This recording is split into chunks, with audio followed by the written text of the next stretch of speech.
Hello. இந்த கோர்ஸ்ல நம்ம என்னென்ன கவர் பண்ண போறோம்னா, ஃபர்ஸ்ட் ரேஞ்ச், ரெண்டாவது டாபிக் வந்து கம்ப்ரஷன் எக்ஸ்பான்ஷன், மூணாவது டாபிக் டைரக்ஷன், நாலாவது டாபிக் என்ட்ரி, அஞ்சாவது டாபிக் ஸ்டாப் லாஸ், ஆறாவது topic target. First topic range. இப்போ ரேஞ்ச்னா என்னன்னா, இப்போ பிரைஸ் வந்து எந்த இடத்துல இருக்கான்னு பார்க்குறது. அதாவது ஹைக்கு மேலே இருக்கானா, இல்லை லோவுக்கு கீழே இருக்கானா, இல்லை ஹைக்கு லோவுக்கு இடையில இருக்கானா, ப்ளஸ் அப் ட்ரெண்ட்ல இருக்கானா, டவுன் ட்ரெண்ட்ல இருக்கானா கண்டுபிடிக்கிறது தான் ரேஞ்ச். இப்போ எக்ஸாம்பிள் பார்க்கணும்னா, மார்க்கெட் இப்படி ஒரு ஸ்ட்ரக்சர் வச்சிருக்கான்னு வச்சுக்கலாம். இதுல ஃபர்ஸ்ட் இந்த பாயிண்ட் இருக்கு இல்லையா, இந்த பாயிண்ட்டை பிரேக் பண்ணி மேலே போயிருக்கான். செகண்ட், இந்த பாயிண்ட்டை உடைக்கல. ஓகே. இப்போ அடுத்த இது என்னன்னா, அதாவது இந்த பாயிண்ட்டை உடைச்சிட்டு மறுபடியும் மேலே போயிருக்கான். அதுக்கப்புறம் அது கீழே இருக்க லோ, இந்த பாயிண்ட்டை உடைக்கல. இதை நம்ம எப்படி நேம் வச்சுக்கலாம்னா, இது swing high, swing low, swing high, swing low, again இன்னொரு ஸ்விங் ஹை வச்சிருக்கான். இதுவே நம்ம டவுன் சைடு பார்த்தோம்னா, மார்க்கெட் இப்படி ஒரு ஸ்ட்ரக்சருக்கு ஃபார்ம் பண்ணியிருக்கான்னு வச்சுக்கலாமே. இப்போ என்ன பண்ணியிருக்கான், ஸ்விங் லோவை உடைச்சிருக்கான், அகைன் ஸ்விங் லோவை உடைச்சிருக்கான். ஆனா இவனால அதுக்குரிய ஸ்விங் ஹையை உடைக்க முடியல. எந்தெந்த இடத்துலலாம் ஸ்விங் ஹையை உடைச்சிட்டு ஸ்விங் லோவை உடைக்க முடியலையோ அது அப் ட்ரெண்ட். எங்கெங்கெல்லாம் ஸ்விங் லோவை உடைச்சிட்டு ஸ்விங் ஹையை உடைக்க முடியலையோ அதெல்லாம் டவுன் ட்ரெண்ட். இந்த ஸ்விங்கும் பார்த்தீங்கன்னா அது எப்படி ஃபார்ம் ஆகும்னா, அப் ட்ரெண்ட்ல வந்து அப் சைடு வந்து நல்ல ஒரு எக்ஸ்டென்ஷனும் சின்ன புல் பேக்கும், டவுன் சைடில் மறுபடியும் அப் சைடில் நல்ல எக்ஸ்டென்ஷன், டவுன் சைடில் ஸ்மால் புல் பேக், மறுபடியும் அப் சைடில் நல்ல எக்ஸ்பென்ஷன், அகைன் டவுன் சைடில் small pull back, again up சைடில் நல்ல எக்ஸ்டென்ஷன். இந்த மாதிரி மூவ் ஆகும். அதுவே டவுன் சைடில் பார்த்தோம்னா, டவுன் ட்ரெண்டில் டவுன் சைடு வந்து நல்ல எக்ஸ்டென்ஷன், அப் சைடில் small pull back, again down சைடில் நல்ல எக்ஸ்டென்ஷன், அகைன் அப் சைடில் small pull back, again down சைடில் ஸ்ட்ராங் எக்ஸ்டென்ஷன். இப்போ அடுத்து என்ன வரும், ஒரு வீக், அதாவது small pull back, next strong extension வரும். ரைட்டா? இது வந்து டவுன் ட்ரெண்ட். ஓகே. இப்போ ரேஞ்சை இன்னும் கொஞ்சம் கிளியர் கட்டாக பார்க்கலாம்.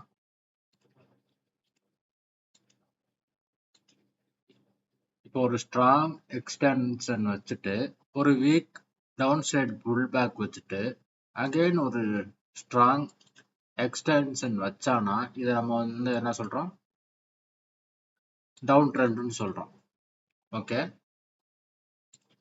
இப்போ எனக்கு என்ன இதுல தேவைன்னா, இந்த ஸ்விங் லோ இருக்கு இல்லையா, இது பிரேக் ஆகாத வரைக்கும் இது எனக்கு அப் ட்ரெண்ட் தான். இப்போ நான் வந்து அப்சைடு வியூ மட்டும் எடுக்க போறேன்னு அர்த்தம். ஓகே. எந்த இடத்துல என்ட்ரி ஆகுறது இதெல்லாம் அடுத்து பார்த்துக்கலாம். இதான் பேசிக். Let's see. இப்போ இங்க இருந்து பிரைஸ் வந்து இங்க வந்திருக்கான், அகைன் இப்படி ஒரு சின்னதா ஒரு ஸ்விங் ஹை வச்சுட்டு அகைன் இங்க வச்சிருக்கான்னு வச்சுக்கலாமே. இது வந்து இந்த லோ உடைச்சிருக்கான்னு இல்லையா, இப்ப இது வந்து டவுன் ட்ரெண்ட் சொல்லலாமா? கூடாது. ஏன்னா இந்த லோ இருக்கு இல்லையா, இதை உடைக்காத வரைக்கும் இது வந்து டவுன் ட்ரெண்ட் இல்லை, அப் ட்ரெண்ட் மட்டும்தான். சப்போஸ் இதை உடைச்சிட்டானா இப்ப எனக்கு வந்து ட்ரெண்ட் மாதிரி இருக்கு. இதுக்கப்புறமும் ஒரு வீக் புல் பேக் கொடுத்துட்டு ரிட்டர்ன் ஆகணும். அப்பதான் ஃபுல் அண்ட் ஃபுல் டவுன் ட்ரெண்டுன்னே ஒரு கன்ஃபர்மேஷனுக்கு வருவான். அது வரைக்கும் இது வந்து அப் ட்ரெண்ட் தான். இன்னொரு எக்ஸாம்பிள் பார்க்கலாம். இப்போ வந்து நமக்கு தெரிஞ்சதெல்லாம் இங்க ஒரு strong upside extension, weak down side pull back, again strong extension வச்சிருக்கான். இப்போ இது வரைக்கும் வரான். அகைன் இதை உடைச்சு இவ்வளவு தூரம் போறான். இப்பயும் நமக்கு வந்து என்ன தெரியுது, இந்த கைய உடைச்சிருக்கான். ரைட்டா? இந்த கைய உடைச்சதுக்கு அப்புறம் என்னோட ஸ்விங்லோ இங்க இருந்து இங்க ஷிஃப்ட் ஆயிரும். ஓகே, இப்ப எனக்கு தேவையான விஷயம் என்னன்னா, இத உடைச்சிட்டு அகைன் வீக் புல் பேக் அப்சைட்ல வைக்காத வரைக்கும் இது எனக்கு அப் ட்ரெண்ட் தான். நான் அப் ட்ரெண்டுக்கான ட்ரேட் செட்டப் மட்டுமே பார்த்து வெயிட் பண்ணிக்கிட்டு இருப்பேன். இந்த ரேஞ்ச் இருக்கு இல்லையா, இந்த அப்சைடு வந்து இந்த ஸ்விங்க உடைச்சிருக்கான். பின்னாடி இந்த ஸ்விங்க அவனால வந்து கட் பண்ண முடியல. இதனால இது வந்து அப் ட்ரெண்ட்னு சொல்றோம். இங்க உடைச்சதுக்கு அப்புறம் இந்த லோ வந்து நான் வந்து ஸ்விங் லோ, அதாவது இம்பார்ட்டன்ட் லோ, ஒரு லோவா எடுத்துக்கிறேன். இதை உடைக்காத வரைக்கும் எனக்கு வந்து இது அப்சைடு தான் வியூ வச்சிருக்கேன். கரெக்டா? இதுக்கப்புறம் பிரைஸ் வந்து மேல போலாம், ஆர் இதுக்குள்ள வந்து இன்டர்னல் ஸ்ட்ரக்சர் எவ்வளவு வேணாலும் வைக்கலாம். அது எனக்கு தேவையே கிடையாது. எனக்கு தேவையான விஷயம் எல்லாமே இப்ப எனக்கு இந்த லோவை உடைக்காத வரைக்கும் இது எனக்கு வந்து அப்சைடு தான். அப்சைடுக்கான என்ட்ரிக்கான வியூ மட்டும்தான் பார்ப்பேன். நெக்ஸ்ட் இங்க இருக்கு. இப்ப பிரைஸ் வந்து இதை உடைக்க முடியாம அகைன் இங்க கீழே விழுகிறான். ஓகே, இதுதான் மார்க்கெட் ஷிஃப்ட். இப்ப எனக்கு பிரைஸ் வந்து அகைன் இங்க போயிட்டு ஒரு வீக் புல் பேக் வச்சுட்டு அகைன் இங்க ஒரு ஸ்ட்ராங் டவுன் சைடு எக்ஸ்டென்ஷன் வைக்காத வரைக்கும் இது எனக்கு வந்து அப்சைடு தான். இது வந்து இங்க இருந்து இங்க உடைச்ச உடனே இது டவுன் சைடு ஆயிருமானா அப்படிலாம் இல்லை. இது ஒரு இன்டெசிஷன் ஃபீல்டு. சரி, இங்க இருந்து இங்க கீழே இருக்க ஆர்டர்ஸ் இருக்கலாம், ஆர்டர்ஸ் பத்தாம இருக்கலாம். இதை எடுத்துட்டு அகைன் இவன் மேல போறதுக்கான பாசிபிலிட்டிஸும் இருக்கு. அப்ப எனக்கு என்ன தேவைன்னா, இதை உடைச்சிட்டான். உடைச்சதுக்கு அப்புறமும் இங்க வந்து இவனால வந்து அகைன் மேல போக முடியாதுங்கிற ஒரு நிலைமை வரணும். வந்தாதான் சரி, இது வரைக்கும் வந்துட்டு சப்போஸ் இவன் இன்னும் அப் ட்ரெண்ட்லயே இருந்தான்னா இப்போ மொத்தமா எல்லா ஆர்டரையும் கலெக்ட் பண்ணிட்டு மேல போயிருக்கணும். ஆனா போக முடியல. போக முடியாதப்பதான் இங்க சின்னதா மறுபடியும் ஒரு weak pull back up side வச்சுட்டு மறுபடியும் ஸ்ட்ராங்கா டவுன் சைடு எக்ஸ்டென்ஷன் வைக்கிறான். வைக்கும் போதுதான் இது வந்து டவுன் சைடு. ஓகே, டவுன் சைடுக்கான இனிமேல் டவுன் சைடுக்கான பாசிபிலிட்டிஸ் பார்க்கலாம் இங்கிற ஒரு கன்ஃபர்மேஷனுக்கு வரணும். இப்ப ரேஞ்சில் நம்ம என்னென்ன பார்த்துருக்கோம்னா, extension, weak pull back, strong extension, down side strong extension, weak pull back, strong extension, weak pull back, again strong extension. இது வந்து அப் ட்ரெண்ட், இது வந்து டவுன் ட்ரெண்ட். கரெக்ட்? ரெண்டாவது ஒரு விஷயம், strong extension, weak pull back, strong extension, weak pull back, strong extension, internal swings, breaking. எங்க break ஆகுதுன்னு பார்த்துக்கோங்க, பிரேக்கிங் ஸ்விங் லோ. இப்ப weak upside pullback strong extension. இப்ப இது என்ன இருக்கு, மார்க்கெட் வந்து அப் ட்ரெண்ட்ல இருந்து டவுன் ட்ரெண்டுக்கு ஷிஃப்ட் ஆயிருக்குன்னு அர்த்தம். இப்ப அப் ட்ரெண்ட்னா சிம்பிளா போனா இந்த மாதிரி ஒண்ணு இருக்கும், டவுன் ட்ரெண்ட் இந்த மாதிரி ஒண்ணு இருக்கும். ஓகே, இதுக்கு நடுவுல அப் ட்ரெண்ட்ல இங்கே இப்படி ஸ்விங்கு இன்டர்னல் ஸ்விங் வச்சுட்டு அகைன் கீழே இருக்க ஆர்டர்ஸ் எடுத்துட்டு வேலையும் போகும். இது உடைக்காத வரைக்கும் தான் நமக்கு வந்து கீழே இருக்க லோ உடைக்காத வரைக்கும் தான் நமக்கு வந்து கீழே இருக்க லோவை உடைக்காத வரைக்கும் தான்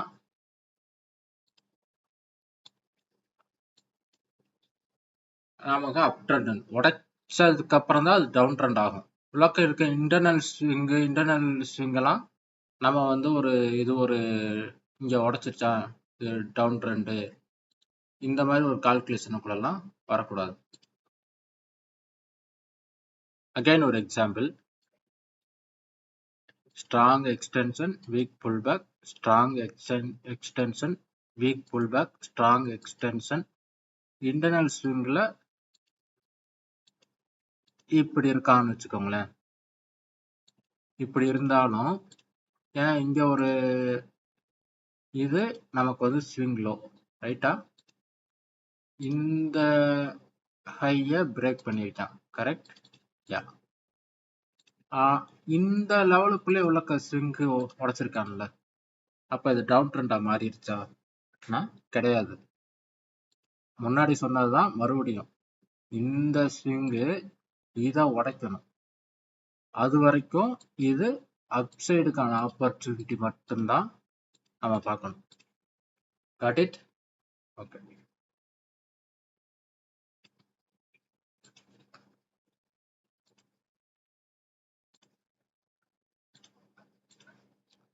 Same for downtrend. Extension, weak pullback, extension, weak pullback, extension, internal swing என்ன வேணாலும் வரட்டும், எப்படி வேணாலும் நடக்கட்டும், நமக்கு தேவை, எனக்கு தேவையானதெல்லாம் இந்த லெவலை உடைக்காத வரைக்கும் எனக்கு இது டவுன் ட்ரெண்ட் தான், டவுனுக்கான ஆப்பர்ச்சுனிட்டிஸ் மட்டும்தான் பார்ப்பேன். ரைட்?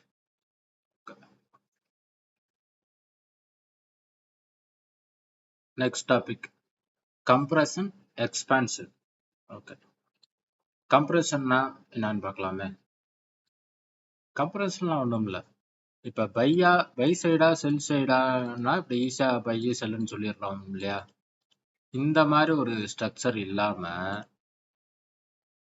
ரொம்ப ஒரு குறுகிய ரேஞ்சுக்குள்ள, ஒரு குறுகிய பிரைஸுக்குள்ள சின்ன சின்ன ரேஞ்ச் நடந்துகிட்டே இருக்கும். அது எப்படி நடக்கும்னா, சப்போஸ் இது வரைக்கும் போகலாம், மறுபடியும் வந்து இங்க வரும், மறுபடியும் இப்ப நமக்கு என்ன தெரியணும், இதை வந்து பிரேக் பண்ணக்கூடாதுன்னு தெரியும், மறுபடியும் இங்க இதை பிரேக் பண்ணாம மறுபடியும் கீழே வரும், இங்கேயும் பிரேக் பண்ணாது, இங்கேயும் பிரேக் பண்ணாது, இங்கேயும் பிரேக் பண்ணாது, இங்கேயும் பிரேக் பண்ணாது, இப்படி ஒரு விஷயமா நடந்துகிட்டே இருக்கு. இது கம்ப்ரெஷன். இன்னொரு எக்ஸாம்பிள் பார்த்தோம்னா இந்த மாதிரியே நடந்துகிட்டு இருக்கும். அதாவது இது நமக்கு வந்து strong extension weak pullback, strong extension weak pullback இருந்தாதான் அப் ட்ரெண்ட். இங்க ஸ்ட்ராங் எக்ஸ்டென்ஷன் நடக்காது, வீக்கா தான் அப் சைடு மூவ் ஆகும், வீக்கா தான் டவுன் சைடு மூவ் ஆகும், வீக்கா அப் சைடு மூவ் ஆகும், வீக்கா டவுன் சைடு மூவ் ஆகும். இது ஒரு கம்ப்ரெஷன். இதே மாதிரிதான் டவுன் சைடும் இப்படி வீக்கா டவுன் சைடு, வீக்கா அப் சைடு, வீக்கா டவுன் சைடு, வீக்கா அப் சைடுன்னு மூவ் ஆகிட்டு இருக்கும். இத வந்து பல பேட்டர்ன்ல சொல்லுவாங்க. நமக்கு பேட்டர்ன்ல இப்படிதான் நடக்கும்னா நடக்கும். மேக்சிமம் அது ட்ரையாங்கிள் ஃபார்மேட்ல நடக்கும். எல்லாமே ட்ரையாங்கிள் ஃபார்மேட்ல தான் கம்ப்ரெஷன் நடக்குமா? அப்படிலாம் கிடையாது. ட்ரையாங்கிளை ஈஸியா ஐடென்டிஃபை பண்ண முடியும். ஆனா கம்ப்ரஷன்ல எந்த இடத்துல நடக்குதுன்னு பையர்ஸ் செல்லர்ஸோட பிஹேவியரை வச்சு நம்ம வந்து இது கம்ப்ரஷன் நடக்குதா இல்லையான்னு கண்டுபிடிச்சிடலாம். ஆஃப்டர் கம்ப்ரஷன் எக்ஸ்பான்ஷன் வரும். அதாவது compression expansion compression expansion compression expansion தான் மார்க்கெட் மூவ் ஆகும். அது ஏன் அப்படி நடக்குதுன்னா மார்க்கெட் வந்து ட்ரேடர்ஸோட டிசிஷன்னால தானே மூவ் ஆகுது. ஏதோ ஒரு இடத்துல வந்து இந்த இடத்துல பை சைடு அதிகமா இருக்கு, பையர்ஸ் பை சைடு ஆப்பர்ச்சுனிட்டி இருக்குன்னு நிறைய பையர்ஸ் வருவாங்க. அதே இடத்துல இல்ல செல்லிங் சைடும் ஆப்பர்ச்சுனிட்டிஸ் இருக்குன்ட்டு நிறைய செல்லர்ஸும் ஆர்டர் எடுப்பாங்க. இப்ப 2 பேரும் மாறி மாறி ஒரே இடத்துல வந்து மீட் பண்ணும்போது அந்த ஈக்குவல் பிரைஸ் ஈக்குவலா பேலன்சிங்கா 2 பேரும் ஆர்டர்ஸ் போடும்போது அந்த இடத்துல வந்து கம்ப்ரஷன் நடக்க ஆரம்பிக்கும். எப்ப இதுல இல்ல இது இந்த சைடுக்கு ஏதோ அப் சைடோ டவுன் சைடோ தான் போக போகுதுன்னு ஏதோ ஒரு சைடு இருக்கவங்க பின் வாங்கினாலோ இல்ல ஏதோ ஒரு சைடு இருக்கவங்க வந்து டாமினேட் பண்ணாலோ அந்த சைடு வந்து எக்ஸ்பேன்ஷனா நடக்க ஆரம்பிச்சிடும். இன்னும் கிளியரா சொல்லணும்னா இப்ப வந்து மார்க்கெட் வந்து டவுன் சைட்ல இருக்குன்னு வச்சுக்கோங்களேன். இப்ப நமக்கு வந்து என்ன நடந்திருக்கு? Strong extension weak pull back, strong extension weak pull back, strong extension வந்திருக்கா? அதுக்கப்புறம் நமக்கு என்ன வரணும்? வீக் புல் பேக் வரணுமா? வீக் புல் பேக் வந்துடும். நெக்ஸ்ட் ஸ்ட்ராங் எக்ஸ்டென்ஷன் வரணுமா? வராது. அடுத்து வீக் அடுத்து என்ன? இது நமக்கு இதை உடைக்க கூடாது, அவ்வளவுதான் தெரியும். அதுக்குள்ள அது என்ன வேணாலும் சுத்திக்கிட்டே இருக்கும். இங்க போகும், இங்க வரும், இங்க வரும். இது லைட்டா உடைக்கிற மாதிரி வந்துட்டு மறுபடியும் மேல போகும். இல்ல இதை உடைக்கிற மாதிரி வந்துட்டு மறுபடியும் தொடுற மாதிரி தொட்டுட்டு அகைன் கீழே வரும். சில நேரம் உடைச்சிட்டும் வரும். இப்படி இதுக்குள்ள வந்து இன்டர்னல் ஸ்ட்ரக்சர் வந்து அது வச்சுக்கிட்டே இருக்கும். இதுதான் கம்ப்ரஷன் ஜோன். ஆஃப்டர் இந்த கம்ப்ரஷன் ஜோன் முடிஞ்சதுக்கு அப்புறம் ஏதோ ஒரு சைடு அது மூவ் ஆகித்தானே ஆகணும். இங்கே வருஷம் கூட நின்றாது இல்லையா? ஏதோ ஒரு பக்கம் இருக்க ட்ரேடர்ஸ் வந்து இல்லைன்ட்டு பின்வாங்க ஆரம்பிச்சிருவாங்க. இல்லைன்னா ஒரு சைடு இருக்கவங்க அதிகபட்சமா டாமினேட் பண்ண ஆரம்பிச்சிருவாங்க. அப்பதான் உங்களுக்கு வந்து மார்க்கெட் வந்து எய்தர் அப் ஆர் டவுன் வந்து ஃபுல் ஃபோர்ஸ்ல சடன்னு கீழே விடும். ஓகே,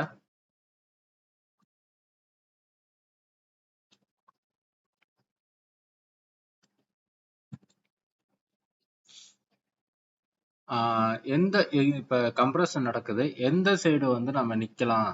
ஏன்னா கம்ப்ரஷன் ஆஃப்டர் கம்ப்ரஷன் எக்ஸ்பென்ஷன் வந்து எக்ஸ்போனன்ஷியலா இருக்கும். நல்ல மூவ்மெண்ட் கிடைக்கும், நிறைய ரிஸ்க் ரிவார்டு வச்சு எடுக்கலாம். இது எப்ப எந்த டைரக்ஷன் வச்சு எடுக்கலாம்னு அடுத்து நம்ம வந்து என்ட்ரி நடக்கிற இடத்துல பார்க்கலாம். நெக்ஸ்ட் வந்து டைரக்ஷன். இப்போ மார்க்கெட் வந்து சிம்பிளா வந்து இப்படிதான் இருக்குமானா அப்படிலாம் இருக்காது. சொல்லலாம் இப்படி எக்ஸ்டென்ஷன் புல் பேக் எக்ஸ்டென்ஷன் புல் பேக்னு அசியூம் பண்ணிக்கலாம். இது இப்படி போயிட்டு இப்படி இருக்கும். அது என்ன வேணாலும் இருக்குன்னா மார்க்கெட் வந்து ஒரு ரேண்டமான ஒரு பேட்டர்ன் கொடுத்துட்டு போயிட்டே இருக்கும். இது வந்து காமனா இருக்கும், நம்ம ஈஸியா புரிஞ்சுக்கிறதுக்கு வரைஞ்சிருக்கலாம். ஆனா மார்க்கெட் பார்த்தோன்னு இப்படிதான் இருக்குமானா அப்படிலாம் இருக்காது. கரெக்டா? இதுல நம்ம ஏதோ ஒரு டைரக்ஷன் அப்பா டவுனான ஏதோ ஒரு பக்கம் இருந்தாதான் நம்மளால என்ட்ரி எடுக்க முடியும். ரைட்டா? ஏதோ ஒரு சைடு இருந்தா மட்டும்தான் என்ட்ரி எடுக்க முடியும். சப்போஸ் இந்த பயாசும் இல்லாம அந்த பயாசும் இல்லாம நடுவுல இருந்து இதுக்கான ஆப்பர்ச்சுனிட்டினா கடைசி வரைக்கும் என்ட்ரிஸ் எடுக்கவே முடியாது. எடுத்தாலும் அதுல கான்பிடண்டா உட்கார முடியாது. ஏதோ ஒரு எட்ஜ் இதோட இது அதிகமா நமக்கு தேவைப்படும் இல்லையா? இப்ப நம்ம அதுக்கு என்ன பண்ணலாம்னா 2 டைம் ஃப்ரேமா பிரிக்கலாம். ஒன்னு வந்து லோயர் டைம் ஃப்ரேமாவும் ஒன்னு ஹையர் டைம் ஃப்ரேமும் ஒன்னாவும் எடுத்துக்கலாம். நீங்க எந்த டைம் ஃப்ரேம்ல ட்ரேட் எடுக்கிறீங்களோ அந்த டைம் ஃப்ரேம்ல இருந்து இன்ட்டு 6 அதான் உங்களோட ஹையர் டைம் ஃப்ரேம். எக்ஸாம்பிளுக்கு வந்து 5 மினிட்ஸ்ல ஆர்டர் எடுக்கிறீங்க வச்சுக்கோங்களேன், இன்ட்டு 6 உங்களோட வந்து டைம் ஃப்ரேம் வந்து ஹையர் டைம் ஃப்ரேம் 30ல இருக்கணும். ஓகே, இப்போ நீங்க 3 மினிட்ஸ்ல வந்து என்ட்ரி எடுக்கிறீங்கன்னா உங்களோட ஹையர் டைம் ஃப்ரேம் வந்து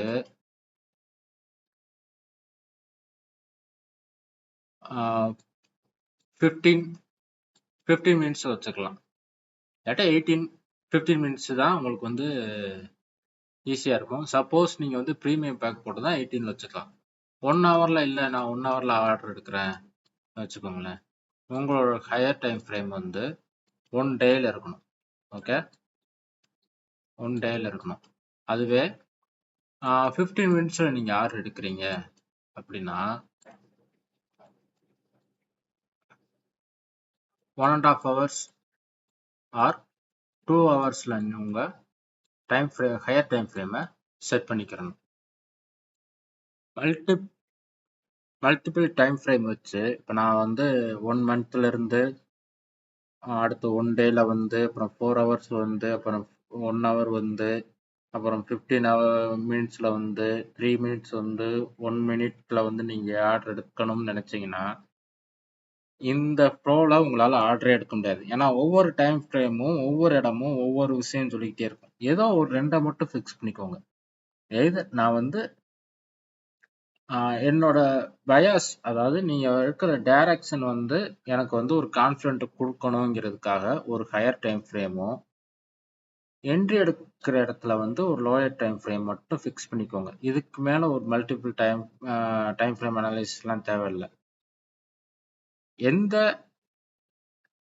உங்களுக்கான எந்த டைம் ஃப்ரேம் வந்து நான் என்ட்ரி எடுக்க போறேன்னு முடிவு எடுக்கிறீங்களோ அந்த டைம் ஃப்ரேம்ல இருந்து இன்ட்டு 6 போட்டு அந்த ஹையர் டைம் ஃப்ரேமை வந்து அனலைசிஸ்க்கு எடுத்துக்கோங்க. இப்போ நம்ம எக்ஸாம்பிளுக்கு வந்து என்னோட என்ட்ரி வந்து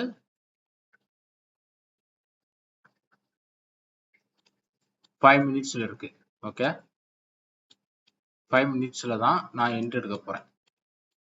அப்போ என்னோட ஹையர் டைம் ஃப்ரேம் நான் என்ன எடுப்பேன்னா 30 மினிட்ஸ், ரைட்டா?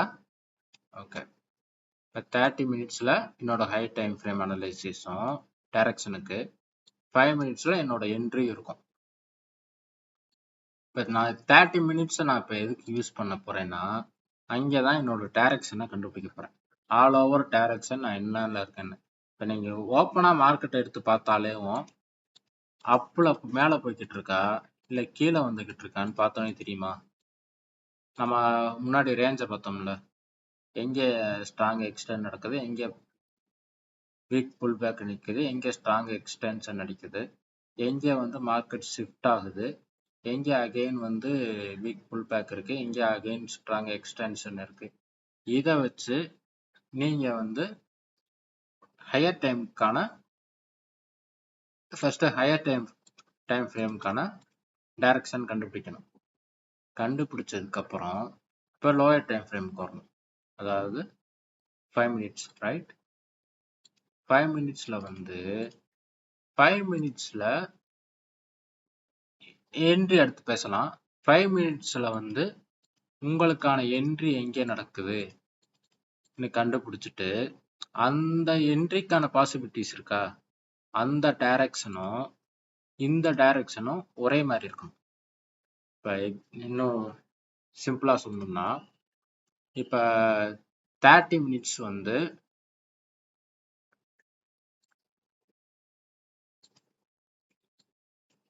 டவுன் ட்ரெண்டில் இருக்கு. இப்போ 5 மினிட்ஸில் வந்து நான் ஃபுல்லாகவே டவுனுக்கான பாசிபிலிட்டிஸ் மட்டும்தான் பார்க்கணும். ஓகே, இப்போ சப்போஸ் 30 மினிட்ஸ் வந்து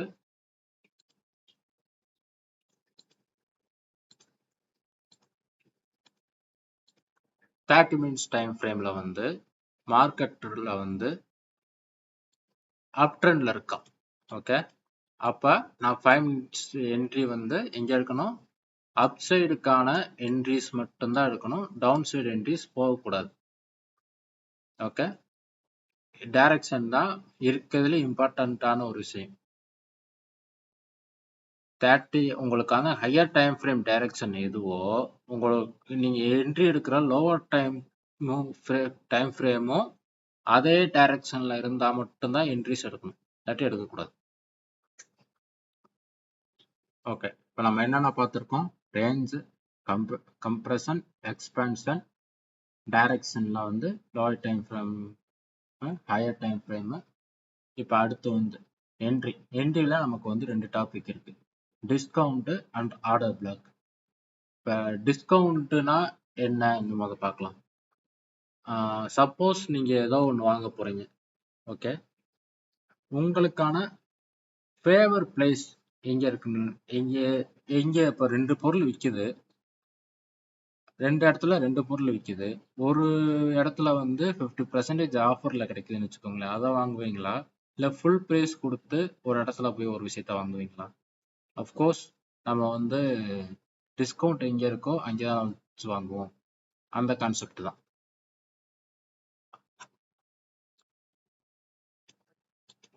மார்க்கெட் இப்படி இருக்குன்னு வச்சுக்கோங்களேன். ஓகே, இப்போ நமக்கு இதில் என்ன தெரியும்? அப் ட்ரெண்ட்ல இருக்கு. இது வந்து நமக்கு 5 மினிட்ஸுக்கான டைம் ஃப்ரேம்ல இந்த மாதிரி ஒரு ஸ்ட்ரக்சர் இருக்குன்னு வச்சுக்கோங்களேன். இப்போ வந்து நான் வந்து ஹையர் டைம் ஃப்ரேம் இல்லை, ஹையர் டைம் ஃப்ரேம்ல எனக்கு வந்து அப்சைட் இருக்கான். ஓகே, இப்போ எனக்கு என்ன தேவைன்னா இதுக்கான டிஸ்கவுண்ட் பிரைஸ் எங்க இருக்குன்னு கண்டுபிடிக்கணும். ஓகே, இந்த கையை உடச்சிட்டு இங்கே போயிருக்கான் அப் ட்ரெண்ட், இங்கேயும் உடச்சிட்டு இங்கே போயிருக்கான். ஓகே, இந்த ஸ்விங்கில இருந்து இங்கே போயிருக்கான். அகெயின் இதை உடச்சனால அடுத்து இங்கே ஹையே, அகெயின் இந்த இடத்த உடச்சனால இது என்னோட அடுத்த ஸ்விங் ஹையா. ஓகே, இப்போ மார்க்கெட் வந்து இங்கே போயிட்டு திரும்புகிறான். ஓகே, இப்போ நான் இந்த ஹைல இருந்து இந்த லோவுக்கு மார்க் பண்ணுவேன்.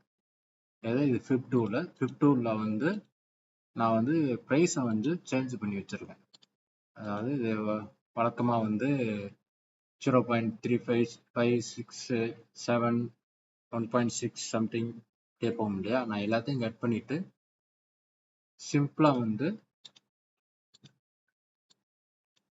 1 0 1 0.50 இந்த நம்பர்ஸ் மட்டும் எடுத்து வச்சிருக்கேன். இப்போ நான் அப் ட்ரெண்ட்ல வந்து மார்க்கெட் 0லேருந்து 1 1லேருந்து 0.5 வருதா? இந்த 0.5க்கு கீழே இருக்க ஏதோ ஒரு இடத்துல தான் நான் என்ட்ரு ஆக போகிறேன். இதுதான் டிஸ்கவுண்ட் ப்ரைஸ்.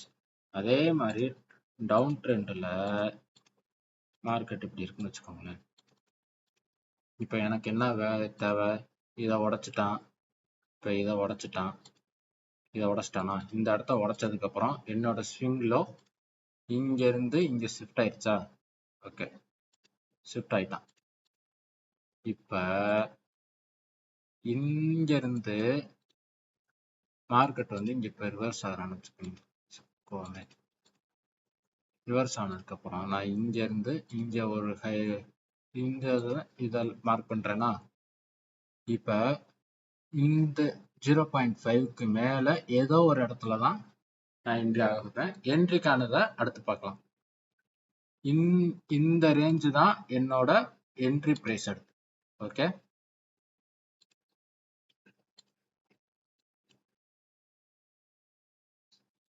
இதுதான் எனக்கான டிஸ்கவுண்ட் இடம். இதில் தான் ஏதோ ஒரு இடத்துல நான் என்ட்ரி ஆக போகிறேன். அது மாதிரி மார்க் பண்ணுறதையும் நல்லா கவனிச்சுக்கோங்க, இங்கேருந்து எங்கே மார்க் பண்ணணும்னு. ஒரு down, weak pull back, strong extension, weak pull back, strong extension. இப்போ வந்து 5 மினிட்ஸில் எனக்கு வந்து டவுன் ட்ரெண்ட், என்னோட 30 மினிட்ஸும் டவுன் ட்ரெண்டா இருந்தால் நான் இப்போ வந்து இங்க வந்து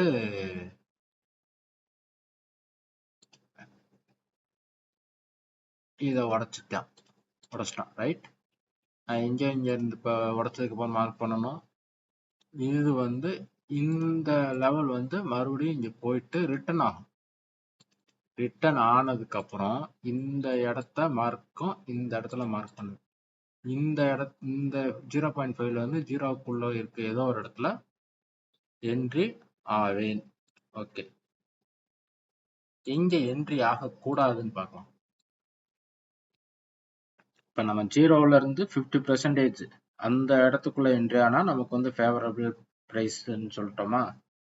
இதுவேவும் அப் ட்ரெண்ட் வந்து இது வந்து 30 மினிட்ஸ் வந்து அப் ட்ரெண்ட்ல இருக்கான்னு வச்சுக்கோங்க. நான் 30 மினிட்ஸ் 5 மினிட்ஸ்ங்கிறது நான் எக்ஸாம்பிளுக்கு தான் சொல்றேன்.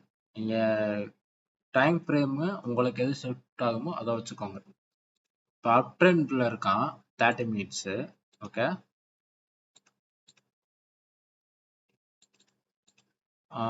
இது வந்து 5 மினிட்ஸ் வந்து இந்த மாதிரி ஒரு ஸ்ட்ரக்சர் போட்டிருக்கான்னு வச்சுக்கோங்களேன். ஓகே, இப்போ நான் இங்க மார்க் பண்ணியிருக்கோமா, மார்க் பண்ணி ப்ரைஸ் வந்து இப்போ இந்த லோ உடச்சிட்டு மறுபடியும் உள்ள வரான். ஓகே, ஆஃப்டர் 30 மினிட்ஸ் அப் ட்ரெண்ட்லையும் 5 மினிட்ஸ் டவுன் ட்ரெண்ட்லயும் இருக்கு. ஓகே, இப்போ நான் இதுக்குள்ள என்ட்ரி ஆகலாமான்னு கேட்டா கூடாது. இதுவும் எப்பயுமே ஒரே டைரக்ஷன்ல இருக்கணும். இந்த 5 மினிட்ஸ் ட்ரெண்ட் எப்ப அதாவது ஹையர் டைம் ஃப்ரேம்ல ஈக்குவலா அதுவும் அப்சைடா மாறி வருதோ அப்பதான் நான் வந்து ஹைல இருந்து ஸ்விங் லோக்கு மார்க் பண்ணி டிஸ்கவுண்ட் ப்ரைஸ்க்கு நான் வந்து ஏதோ ஒரு இடத்துல என்ட்ரி எடுத்து டார்கெட் போடுவேன். ஓகே, நல்லா நான் வச்சுக்கோங்க, ஹையர் டைம் ஃப்ரேமும் லோவர் டைம் ஃப்ரேமும் ஒரே ட்ரெண்ட்ல இருக்கணும். அப்பதான் இதை மார்க் பண்ணி என்ட்ரி ஆகும். இதுக்கும் ஹையர் டைம் ஃப்ரேமும் லோவர் டைம் ஃப்ரேமும் கான்ட்ராக்ட் ஆகவே கூடாது. ரெண்டுமே ஒரே பேரலா இருக்கணும். கான்ட்ராக்ட் ஆகாத இடத்துல மட்டும் என்ட்ரி எடுங்க. ஓகே, இப்போ வந்து என்ட்ரியில வந்து ஹாஃப் முடிஞ்சு discount. Next half order black தான் ஆக்சுவலா நம்ம வந்து என்ட்ரி ஆக போற இடம். இப்போ மார்க்கெட் வந்து நேர்கோடா போகாது, கரெக்டா? ஓகே, ஆக்சுவலா இது எப்படி இருக்கும்னா ஏதோ ஒரு ஸ்ட்ரக்சர் இப்படிதான் இருக்கும். இதோட கேவலமா இருக்கும். சில நேரம் அவன் பாட்டுக்கு ஒரே நேர்கோடா போயிட்டு கிளியரா இருப்பான். சில நேரம் ரொம்ப அப்படி இப்படின்னு போயிருப்பான். ஓகே, கரெக்டா? இதுல வந்து நம்மளோட ஆர்டர் பிளாக்கை எங்க கண்டுபிடிக்கிறதுன்னு பார்க்கலாமே. மார்க்கெட் வந்து அப் ட்ரெண்ட்ல இருக்கான்னு வச்சுக்கலாம். Okay, extension weak pull back. மறுபடியும் எக்ஸ்டென்ஷன் போறதுக்கு முன்னாடி இங்க சின்னதா ஒரு ஜெர்க் கொடுத்துட்டு போறான்னு வச்சுக்கலாம். ஓகே,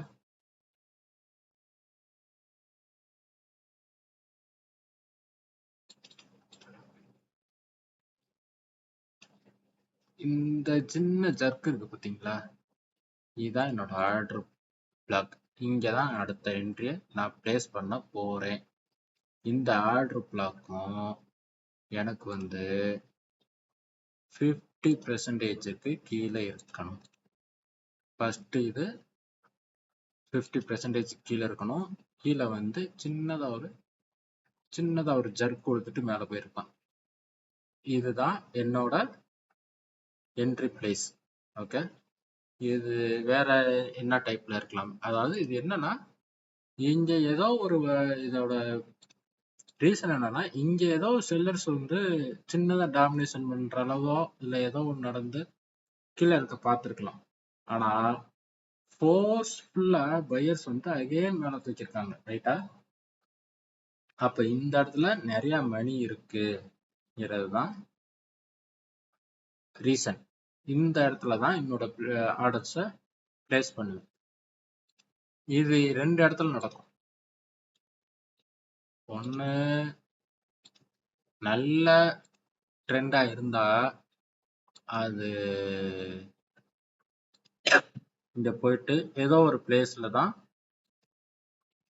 போயிட்டு மேலே ஏறி இருப்பான். இது வந்து அந்த அது லோவிலே இருக்கும். சில சமயம் லோவில் இல்லாம கொஞ்சம் தள்ளி இருப்பான். ஓகே, எப்படி இருந்தாலும் ஒன்று நீங்க லோவிலையும் யூஸ் பண்ணிக்கலாம், இல்லைன்னா 50% கீழே இருந்தானா எங்க இருக்கானோ அங்க நீங்க யூஸ் பண்ணிக்கலாம். ஆக மொத்தம் நமக்கு வந்து 50% கீழே இருக்கணும். அது லோவில் இருக்கலாம், எங்கேயோ இருக்கலாம். ஏதோ ஒரு இடத்துல ஆர்டர் பிளாக் எங்கேன்னு கண்டுபிடிங்க. அதுதான் நமக்கான entry place. Okay,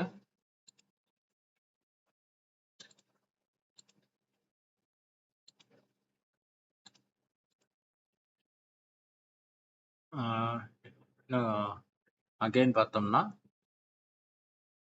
entry model வந்து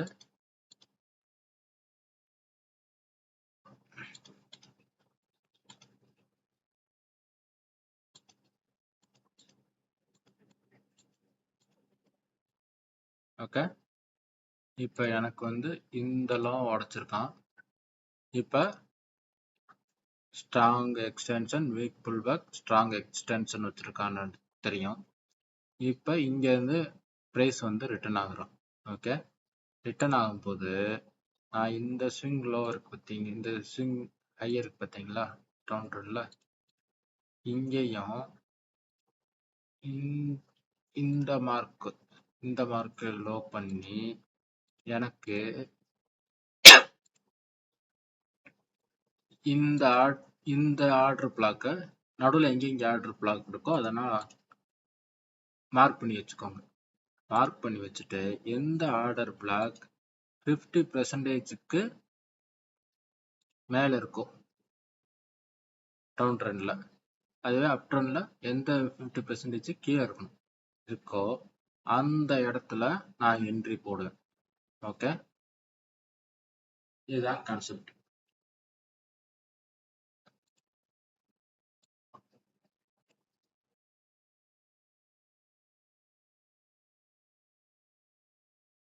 ஓகே, ஸ்டாப் லாஸ் எங்கே போகலான்னு பார்க்கலாமா? என்னோட நம்ம ரேஞ்ச் இதுவா?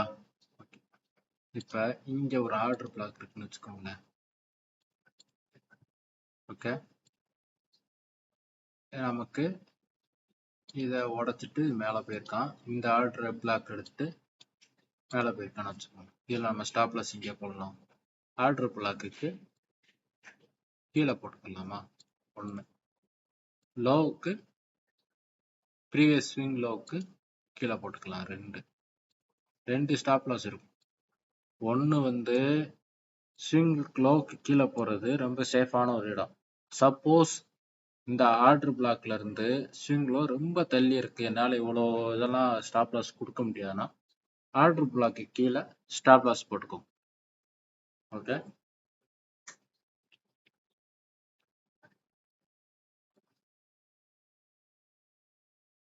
இப்போ இங்கே ஒரு ஆர்டர் பிளாக் இருக்குன்னு வச்சுக்கலாம். ஓகே, இப்போ எனக்கு ஸ்விங் லோ எது? இந்த ஹையா உடச்சிட்டு மேலே போயிருக்கான். ஓகே, அப்போ என்னோட ஸ்விங் லோ இந்த ஸ்விங்ல இருந்து இங்கே ஷிஃப்ட் ஆயிரும். ரைட், ஆர்டர் பிளாக் இங்கே இருக்கான். ஓகே, 50%க்கு கீழே இருக்கானா பார்க்கணும். 50% கீழே இருக்கான். ரைட், நெக்ஸ்ட் வந்து இந்த இதை எடுத்துட்டு மேலே போகும்ங்கிறது தான் என்னோட பிளான். ரைட், இதுக்கான ஸ்டாப் லாஸ் நான் ஸ்விங் லோ கீழே, ஸ்விங் லோ கீழே, இல்லை இங்கேருந்து இது எனக்கு வந்து ரொம்ப தூரமாக இருக்குன்னா ஆர்டர் பிளாக்குக்கு கீழே ஸ்டாப் லாஸ்.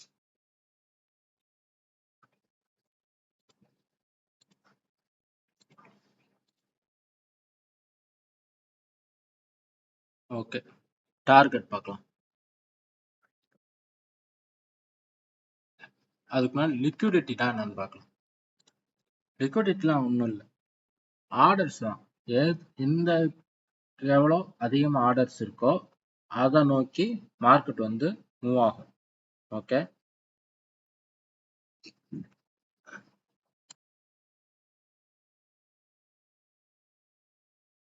இப்போ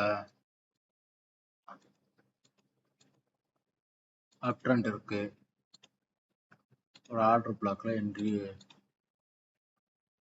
என்ட்ரி ஆகுறோம், என்ட்ரி ஆயிட்டான். இப்போ நம்ம டார்கெட் இது ஸ்டாப் லாஸ். ஓகே, இந்த அளவு நம்ம போட்டாச்சு. இப்போ டார்கெட் வந்து ஃபர்ஸ்ட் டார்கெட் இந்த ஹை வரைக்கும் போவானா, இது ஃபர்ஸ்ட்.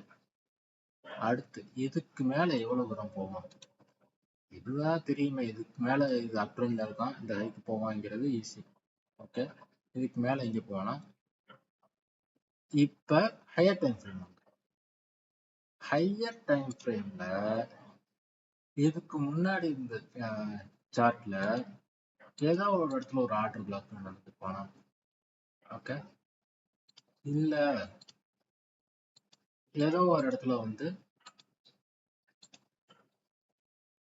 ஒரு ஸ்விங் ஹையோ ஸ்விங் லோவோ இருக்குமா, அதுதான் அடுத்த நமக்கான டார்கெட். இப்போ எக்ஸாம்பிள் சொல்லாமே, மார்க்கெட் ஏதோ ஒரு மாசம்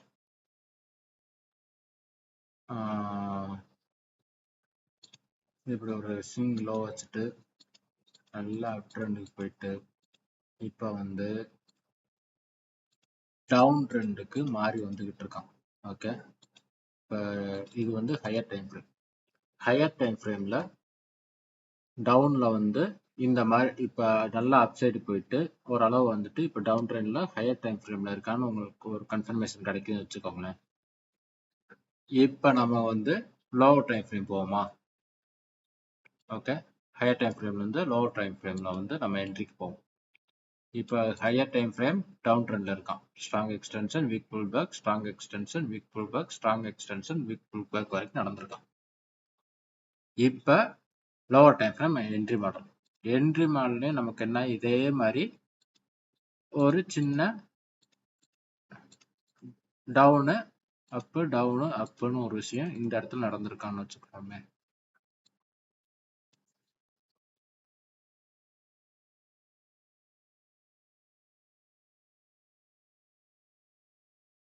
இந்த இடத்துல இப்படி மார்க் பண்றேன்.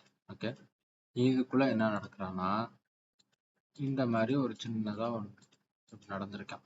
ஓகே, இன்டர்னல் ஸ்ட்ரக்சரா சின்னதா நடந்திருக்கான். இப்ப அதே மாதிரி இதுல வந்து 50% போடுவோமா, ஆர்டர் பிளாக் போடுவோமா, ஆர்டர் பிளாக்ல என்ட்ரி ஆகுமா. என்னோட டார்கெட் எங்க இருக்குன்னா இந்த ஸ்விங் இருக்கு பாத்தீங்களா,